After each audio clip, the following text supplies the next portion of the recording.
Have you heard people refer to the proposed VA benefits increase as a pay raise? Well, hold up. That's not exactly what it is.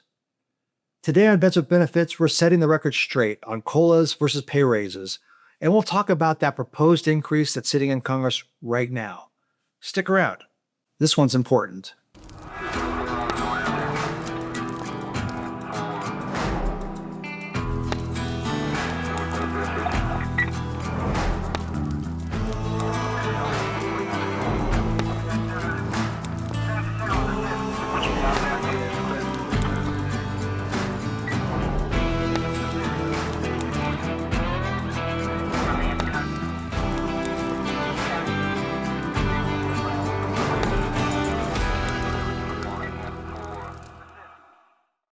Today, I need to address something that's been bugging me.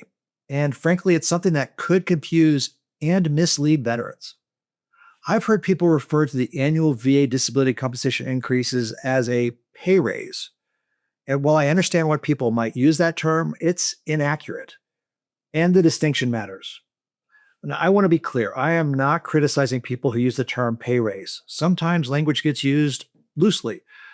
But words matter, and so does setting your expectations appropriately and correctly. Let's get into the specifics.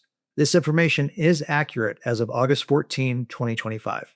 There's a bill currently pending in Congress known as S-2392, known as the Veterans Compensation Cost of Living Adjustment Act of 2025, that would authorize pay adjustments for several VA benefits, such as disability compensation, additional compensation for dependents, clothing allowances, and dependency and indemnity compensation, or DIC, for both spouses and children.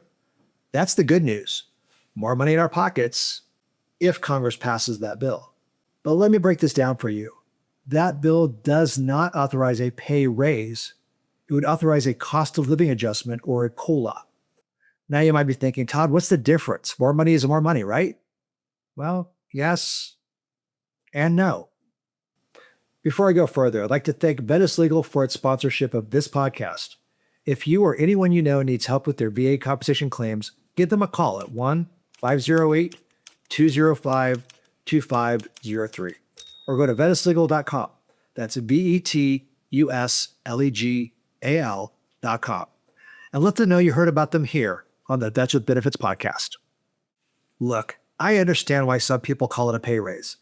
It's more money than before, and seeing that money in your bank, it feels good. And it's nice to dream about how things could be different with some extra money. But the effect of getting a pay raise is very different than getting a COLA.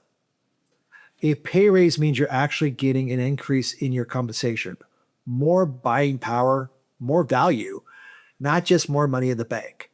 You can use that buying power to buy more goods or services than you could before, resulting in a better standard of living, even if prices go up for the same goods and services you already buy and use. You're essentially swimming ahead of where you were. A COLA, on the other hand, and this is a little bit technical, is designed to maintain your current buying power as prices go up. COLAs are tied to one of the consumer price indexes, and it's supposed to reflect inflation, that is, how much more expensive things are. Now, let me put that in practical terms. If everything costs 3% more this year than last year, then that would be a 3% inflation. If your COLA is tied to inflation, then it would also be 3%. So, for example, let's say you bought a candy bar last year for $1. Now it costs $1.03. That's 3% more. That's 3% inflation. That COLA would equal the same 3%. If VA adjusts your compensation by that 3% COLA, for every $1 it paid you last year, it would pay you $1.03 this year. That is 3% more. And the $1.03 you get from VA will allow you to buy that same candy bar that now costs $1.03. It all washes out. You can buy exactly the same goods and services with that money, but not more, unless you give up something else. Your purchasing power hasn't increased. It's just been maintained. You're essentially treading water and going nowhere fast. That said, it is possible that we won't see that COLA this year.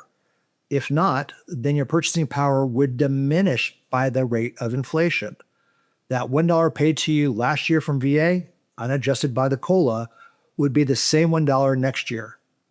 But if inflation is 3%, then you're paying 3% more for the same goods and services, and yet VA hasn't maintained your buying power. Your purchasing power would equal 3% less. That is 97 cents for that same dollar next year. I say this because as of today, neither the House nor the Senate have voted on the bill. It's just sitting there, waiting for Congress to act. While these bills typically do pass, it's not guaranteed. Let me take you back to a period that some of you might remember. Back for 2010 and 2011, Congress did not authorize annual compensation rate adjustments. The pay was frozen at the 2009 rate, and that could happen again. Nothing prevents either Congress from refusing to act or the president from vetoing the COLA bill, especially in a political environment where some parts of the federal government are trying to limit governmental spending. That said, for 2026, I think it is likely that the COLA bill will be enacted. After all, we've earned and deserved the benefits, and we shouldn't be in a worse off financial position simply because of inflation. But either way, this is exactly why it's important to stay informed and engaged with the legislative process.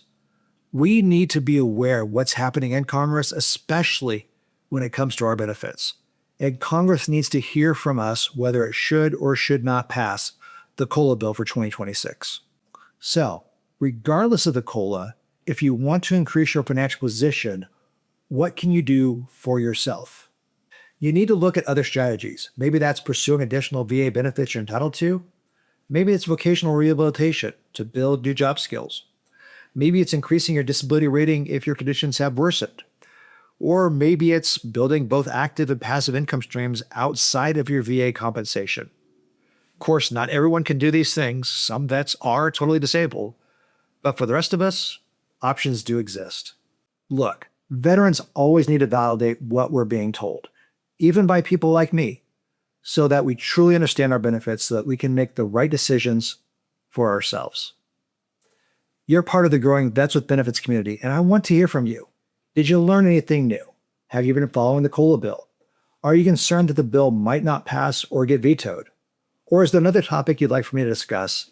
Let me know in the comments. And as always, if you found this episode helpful, like, subscribe, and share this with anyone you think might find it useful. And thanks for listening. Hey everyone, thanks for listening. As a quick reminder, yes, I am a lawyer, but I am not your lawyer unless we already agreed to work together. While the things we talk about on this podcast may be legal in nature, it is not legal advice. If you need a lawyer, you should reach out to a qualified, licensed attorney in your area. This podcast and all of its content are owned by BSCC Media, LLC. Thanks for listening.